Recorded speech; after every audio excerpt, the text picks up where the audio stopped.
अभी सफ़र और मुज़फ़्फ़र का महीना जारी है और ये वो मुबारक महीना है कि जिसके अंदर अज़ीमुल बरकत इमाम अहले सुन्नत अशाह इमाम उमर रज़ा ख़ान रहमतुल्लाह अलैह की वलादत मुबारक हुई। आप रहमतुल्लाह अलैह का हाफिज़ होना ये बड़ा ही अजीब वाक़या है इसका। आप रहमतुल्लाह अलैह ने सिर्फ 7 घंटों में हिफ़्ज़ किया। वो किस तरह? इस तरह के आपको लोग हाफिज़ साहिब कहते। तो आपने सोचा कि लोगों को ये समझाना कि मैं हाफिज़ नहीं हूँ, बल्कि इससे बेहतर यह है कि मैं हाफिज़ ही बन जाऊँ।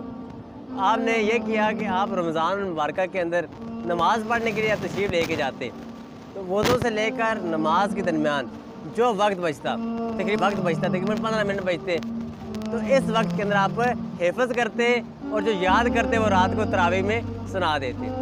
इस तरह आपने 30 दिन के अंदर 15 मिनट के हिसाब से आपने हिफ़्ज़ शुरू किया। तो जब हमने 15 को 30 से मल्टीप्लाई किया तो ये हमारे पास हासिल जवाब क्या आया?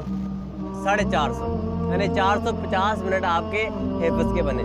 जब इनको हमने तकसीम किया, इसको मज़ीद 60 पर तकसीम किया, तो हासिल ज़रब ये आया 7 घंटे। यानी कि आप रहमतुल्लाह अलैह ने सिर्फ 7 घंटे में हिफ़्ज़ कुरान किया।